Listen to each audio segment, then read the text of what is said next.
ጤና ይስጥልን ውድ አድማጮቻችን፣ ለአሁን ያዘጋጀንላችሁ አጫጭር ዜናዎች ይዘን ቀርበናል። አብራችሁን ቆዩ።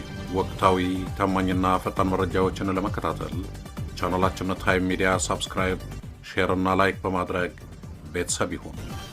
ይህ ታይም ነው።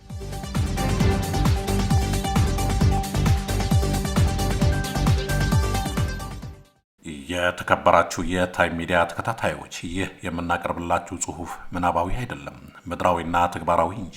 ስለሆነም ይህ ጽሁፍ በጣም በእርግጠኝነት ነገና ከነገ ወዲያም በኢትዮጵያ ምድር የሚፈጸምና የሚከወን አሁን ላይ ጅማሬውን ሀብሎ የጀመረ አካሄድና ድርጊት ስለሆነ ለታሪክ ይቀመጥ ዘንድ ለማሳሰብ እንወዳለን። በመቀጠልም ይህ ጽሁፍ ስለ ኦሮሚያ ሲያወራም በአሁኑ በአብይ አህመድ ዘመን ያልተገደለ ኦሮሞ የለም፣ ቤቱ ያልፈረሰበት፣ ያልተሰደደ፣ ያልታሰረ፣ የማይሰቃይ የኦሮሞ ተወላጅና ህዝብ የለም ማለት አይደለም። ሌላው የቀረ በኢትዮጵያና በኦሮሞ ህዝብ ዘንድ ታይቶና ተሰምቶ የማያውቅ የኦሮሞ አባገዳዎች የተገደሉበት ዘመነ ብልጽግና መሆኑን የቅርብ ጊዜ ትውስታ ነው። እናም ይህ ጽሁፍ ስለ ኦሮሞ ህዝብና እድገት የሚጻረር ወይም የሚቃወም ሳይሆን በጥቂት በኦሮሞ ህዝብ የሚነግዱ አንጃዎች ምክንያት የተጠነሰሰውና የታሰበው ሴራም የኦሮሚያን ሪፐብሊክ ለመገንባት ተብሎ የ130 ሚሊዮን ህዝብ የሆነችው ኢትዮጵያ መፍረስ የለባትም ነው ፍሬ ነገሩ።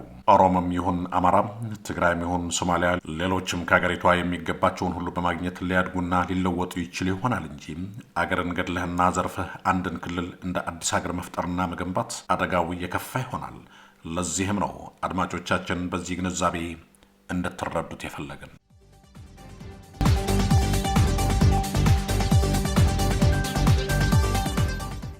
ውድ የታይም ሚዲያ ተከታታዮች፣ በፖለቲካ ዓለም ውስጥ አጋጣሚ የሚባል ነገር የለም።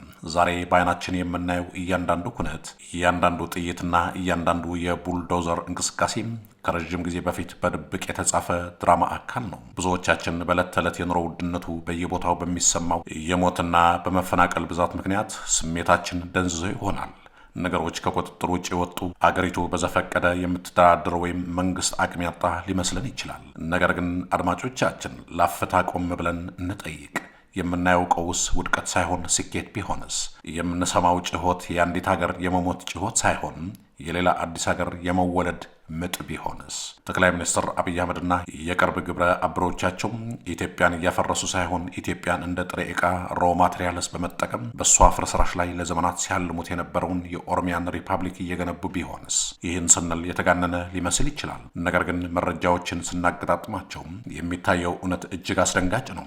ዛሬ በታይም ሚዲያ ይህን ታላቅ ሴራ፣ ይህን የክፍለ ዘመኑ የፖለቲካ ምህንድስና አንድ በአንድ እንፈትሸዋለን። አብራችሁን ቆዩ። ከደም ምድሩ ወለጋ እስከ የዲፕሎማሲው ኮሪደር ጅቡቲ፣ ከሸገር ሲቲ ዘመናዊ አፓርታማዎች እስከ ሞያሌ የኮንክሪት መንገዶች፣ ሁሉም ነገር ተያይዞ ሲነበብ የሚሰጠን ትርጉም አንድ ነው። አብይ አህመድ ኢትዮጵያን እያዳነ አይደለም። አብይ አህመድ በኢትዮጵያ መቃብር ላይ አዲሱን የኦሮሞ ኢምፓየር እየሰራ ነው። በዚህ ጥልቅ የምርመራ ዘገባ የአዲሱን አገር ግንባታ አራት ዋና ዋና ምሰሶዎች ማለትም ወታደራዊው ክንድ፣ የዲሞግራፊ ምህንድስናውን፣ የኢኮኖሚ መሰረቱንና የፖለቲካ ቁማሩን በዝርዝር እንዳስሳለን።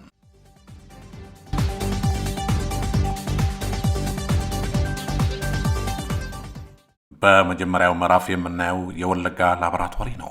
የደም ምድርና የጀኔራሎች ሚናም ከምዕራቡ የአገሪቱ ክፍል ከወለጋን ጀምር። ወለጋ ለምን ሰላም አጣች? ለምንስ የሰው ህይወት እንደ ቅጠል ረገፈ?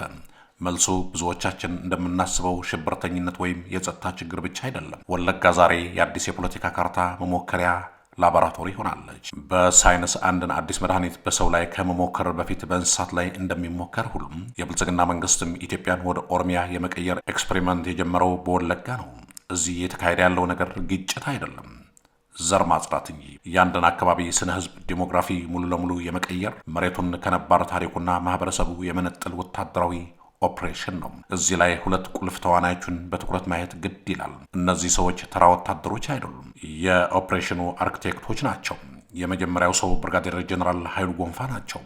ይህ ሰው ማን ነው? የቀድሞ የኦነግ ከፍተኛ አመራር፣ በረሃ ያደሩ፣ በኋላም በደቡብ ሱዳን የሰላም አስከባሪ ሆኖ በመስራት ዓለም አቀፍ ወታደራዊ ልምድን የቀሰሙ፣ በመጨረሻም የብልጽግና ባለስልጣን ሆኖ የተሾሙ ጀነራል ኃይሉ የደደቢትን የትግል ስልትና የኢራን የሴራ ፖለቲካ ጠንቅቀው የሚያውቁ ሰው ናቸው። በወለጋ እየተፈጸመ ያለው አማራንና ሌሎች የማይፈለጉ ማህበረሰቦችን ለይቶ የማጥቃት ስልት በእሳቸውና በመሰሎቻቸው ጠረጴዛ ላይ የተነደፈ ወታደራዊ ዶክትሪን ውጤት እንደሆነም መረጃዎች ይጠቁማሉ። ዓላማው አካባቢውን ለአዲሱ ሪፐብሊክ ንጹህ ማድረግ፣ በአዲሱ ኦሮሚያ ውስጥ የተለየ አስተሳሰብና የተለየ ማንነት ያለው ሰው እንዲኖር አይፈለግም። በሌላኛው ጫፍ ደግሞ ኮሎኔል ገመቹ አያና አሉ።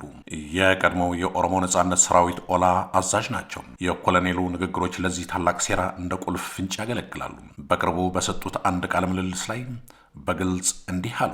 ኢትዮጵያ ለኦሮሞ የብረት ምጣድ ስቲል ፖት ናት፣ ኦሮሞን አብስላ ትበላለች ብለዋል። ይህ ንግግር እንዲሁ በስሜት የተወረወረ ቃል አይደለም። ይህ የፖሊሲ መግለጫ ነው። ይህ የመንገድ ካርታ ነው። ኮሎኔል ገመቹ በ2025 የኦሮሚያ ሪፐብሊክ እንደሚመሰረት በቅርቡ በይፋ መናገራቸው ከአራቱ ማዕዘን ከጫካው ታጋይ እስከ ቤተ መንግስቱ ባለስልጣን አንድ የጋራ የጊዜ ሰሌዳ ታይምላይን እንዳለ ያሳያል። ወለጋ ላይ እየተሞከረ ያለው የማጽዳት ስልት ነገ በሌሎች የኦሮሚያ አካባቢዎች በሸዋ፣ በአርሲ፣ በባሌ ላለመደገሙ ምን ዋስትና አለ?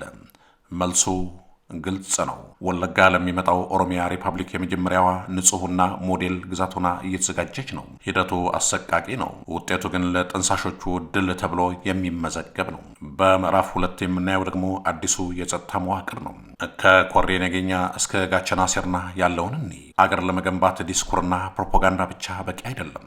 የሚያስፈጽም የብረት ክንድ ያስፈልጋል። አብይ አህመድ ወደ ስልጣን ከመጣ ጀምሮ የመከላከያ ሰራዊቱን ኤንዲኤፍ የኢትዮጵያ ናሽናል ዲፌንስ ፎርስ እያዳከመም አቅሙን እያሳጣ ነው የሚባለው ርካሽ አልባልታ አይደለም።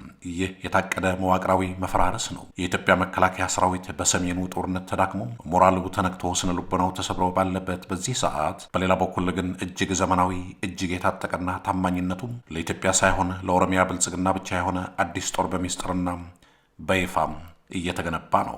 ይህ አደረጃጀት በይፋ ሲጠራ የሪፐብሊካን ጋርድ ወይም የኦሮሚያ ልዩ ኃይል ተብሎ ሊጠራ ይችላል። ነገር ግን ከመጋረጃው በስተጀርባ ያለው እውነት ከዚህ የከፋ ነው። በሚስጥር የሚንቀሳቀሱ ሁለት አደገኛ ቡድኖች አሉ። ኮሬ ነገኛ የጸጥታ ኮሚቴና ጋቸና ሴርና የስርዓቱ ጠባቂዎች ናቸው። ጋቸና ሴርና ስሙ ራሱ ይናገራል። የስርዓቱ ጋሻ፣ የስርዓቱ ጠባቂ።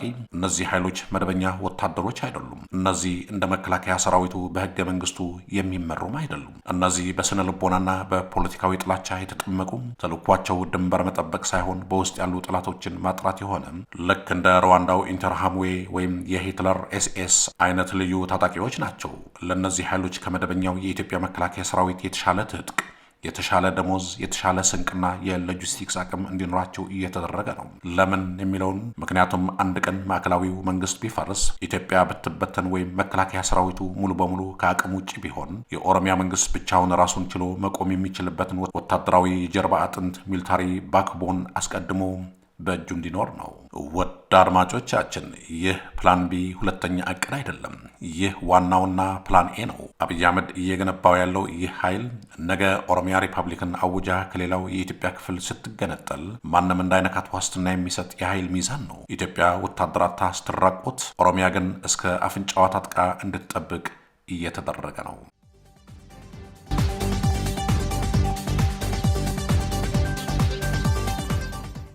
በምዕራፍ 3 የምናየው ደግሞ ሸገር ሲቲና ከተሞችን ነው።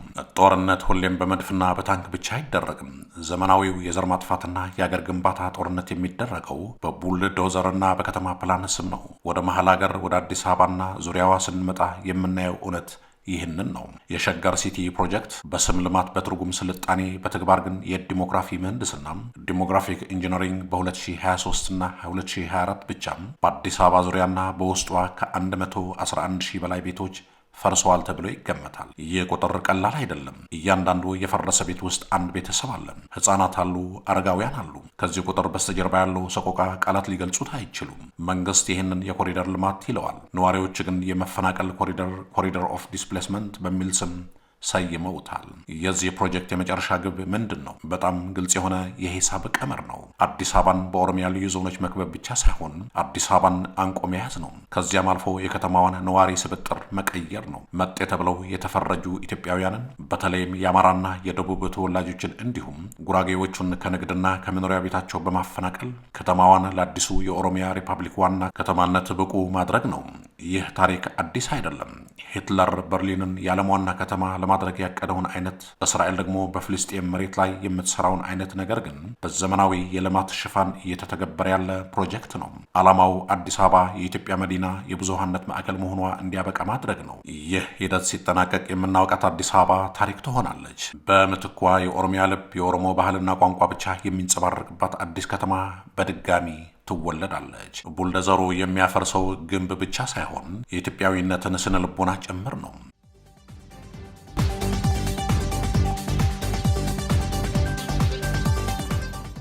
በምዕራፍ 4 የምናየው ደግሞ ኢኮኖሚያዊ ሉዓላዊነትና የሞያሌ ጅቡቲ ኮሪደር ነው። ይህ ግዙፍ የስንዴ ማሳዎች፣ ዘመናዊ የመስኖ ቦዮች፣ የአውራ ጎዳና ካርታ፣ ከሞያሌ ወደ ጅቡቲ በቀይ መስመር የጭነት መኪኖች እንቅስቃሴ፣ የዓለም ባንክ ሎጎና የዶላር ኖቶች። አንድ ሀገር ለመሆን ባንዲራና መዝሙሩ ብቻ በቂ አይደለም። እንጀራ ያስፈልጋል። ኢኮኖሚ የአገር ህልውና መሰረት ነው። አብይ አህመድ ለምን ስንዴ ላይ አተኮረ? ለምንስ በኦሮሚያ ክልል ብቻ እነዚህ ግዙፍ ፕሮጀክቶች ተተከሉ? የስንዴ ሉዓላዊነት በሚል የሚነገረው ትረካ ኢትዮጵያን ከመመገብ ይልቅ ኦሮሚያን ራሷን የቻለች ኢኮኖሚ የማድረግ ስትራቴጂ ነው። በ2.7 ሚሊዮን ሄክታር ላይ በኦሮሚያ ክልል ብቻ እየተመረተ ያለው ስንዴ ወደፊት ማዕከላዊው መንግስት በጀት ቢከለክል ወይም ኢትዮጵያ ብትፈራረስ ክልሉን በምግብ ራሱን እንዲችል ያደርገዋል። ይህ የኢኮኖሚ ዋስትና ኢኮኖሚክ ኢንሹራንስ ነው። ይህ የሆነበት ባለበት ሰዓት ግን የትግራይ ክልል፣ የአማራ ክልል የሰሊጥ የጥጥና የሰብል ምርት ሆን ተብሎ እንዲዳክም፣ በጦርነት እንዲወድምና ገበያ እንዲያጣ እየተደረገ ነው። ከምግብ በላይ ግን መንገዱን ተመልከቱ። አዲሱ የጂኦ ፖለቲካ መስመር ከሞያሌ ተነስቶ ባሌን አቋርጦ ድሬዳዋን ይዞ ወደ ጅቡቲና ሶማሊያ ላሙ ወደብ የሚዘልቅ አዲሱ ኤክስፕረስ ሃይዌይ። ይህ መንገድ አዲስ አበባን አይነካም፣ ሸዋን አይነካም፣ ጎጃምን ወይም ወሎም አይነካም። ኦሮሚያን በቀጥታ ከባህር በር ጋር ያገናኛል። ይህ መንገድ ለኦሮሚያ የኦክሲጅን ቱቦ ነው። የዓለም ባንክ ለዚህ ኮሪደር የሰጠው 730 ሚሊዮን ዶላር ብድር ምናልባት ሳያውቀው ወይም እያወቀ ለአዲሱ አገር መሰረተ ልማት እየዋለ ነው። ይህ መንገድ የኦሮሚያ የጀርባ አጥንት ነው።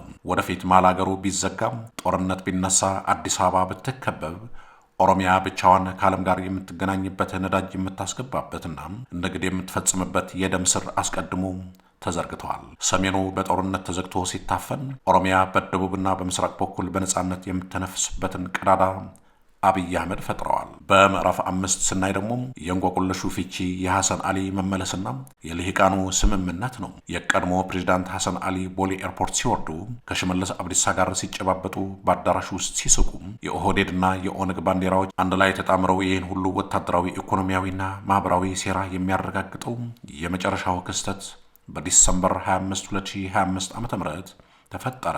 የቀድሞው የኦሮሚያ ክልል ፕሬዚዳንት ሐሰን አሊ ሰውየው ለዓመታት በስደት ነበሩ። በድንገት ለምን ተመለሱ? የእሳቸው መመለስና በፕሬዝዳንት ሽመልስ አብዲሳ የተደረገላቸው ቀይ ምንጣፍ አቀባበል ተራ የፖለቲካ ጨዋታ አይደለም። ይህ ክስተት አንድ ትልቅ መልእክት አለው። የኦሮሞ ልሂቃን ተስማምተዋል። ከዚህ በፊት በኦሮሞ ፖለቲካ ውስጥ የነበረው ልዩነት፣ የኦህዴድ፣ የኦነግ፣ የኢፌኮና የነ ጀዋር መሐመድ ልዩነት አሁን አብቅተዋል ማለት ይቻላል። ሁሉም በአብይ አህመድና በሽመልስ አብዲሳ የአገር ማዋለድ ፕሮጀክት ዙሪያ ከስምምነት ላይ ደርሰዋል። ኢትዮጵያን እናፍርስ ወይም ኦሮሚያን እንገንባ በሚለው ሳይሆን ኦሮሚያን ለመገንባት ኢትዮጵያን እንዴት እንጠቀምባት በሚለው ላይ ተግባብተዋል። የሚያሳዝነውና የሚያስገርመው ግን በነ አብይ ዙሪያ ተሰባስበው የሚያጨበጭቡት የሌላ ብሔር ተወላጅ የብልጽግና አጋፋሪዎች ጉዳይ ነው። እንደ ጌጣጌጥ የተቀመጡ ስልጣን ያላቸው የሚመስላቸው፣ ነገር ግን አይናቸው እያየ አገር እየተዋለደ ኢትዮጵያ እየሞተች መሆኑን አለመረዳታቸውን ነው። የእነሱ ሚና ቤቱ ተሰርቶ እስኪያልቅ ድረስ እንደ መወጣጫ ስካፍ ሆልዲንግ ማገልገል ብቻ ነው። ቤቱ ሲያልቅ መወጣጫው ይነሳል። እነሱም የታሪክ ተጠያቂነትን ብቻ ሳይሆን የፖለቲካ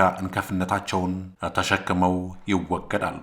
ወደ አድማጮቻችን፣ በመጨረሻም ዛሬ ያቀረብንላችሁ መረጃ የፈጠራ ወሬ አይደለም፣ መሬት ላይ ያለ ሀቅ እንጂ። ወለጋ ከሰው እየጸዳች ነው። አዲስ አበባ ከነዋሪዎቿ እየተለቀቀችና ስነ ህዝቧ እየተቀየረ ነው።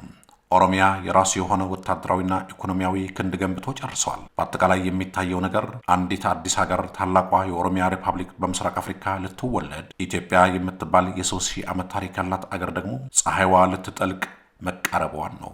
ይህ ሂደት ለአንዳንዶች የአገር ግንባታና የህልም ስኬት ሊሆን ይችላል። ለሚሊዮኖች ኢትዮጵያውያን ግን የአገር ክህደትና የታሪክ ውድቀት ነው። ጥያቄው ይህ አዲስ ሀገር በኢትዮጵያ ፍርስራሽ ላይ ሲቆም እኛ የት እንሆናለን ነው። ይህን የታሪክ ምዕራፍ ዝም ብለን እያየን እናሳልፈዋለን ወይስ እውነትን በመረዳት አዲስ ታሪክ ለመስራት እንነሳለን ነው? ምርጫው የእናንተው አድማጮች ነው። ወደ አድማጮቻችን ለአሁን ያዘጋጀንላችሁ አጠር ያለ ትንታኔ ይህን ይመስል ነበር። በቀጣይ እስከምንገናኝ ሰላም በያላችሁ። ታማኝ ወቅታዊና ፈጣን መረጃዎችን ለመከታተል ቻናላችን ታይም ሚዲያ ሰብስክራይብ፣ ሼር እና ላይክ በማድረግ ቤተሰብ ይሁኑ። ይህ ታይም ሚዲያ ነው።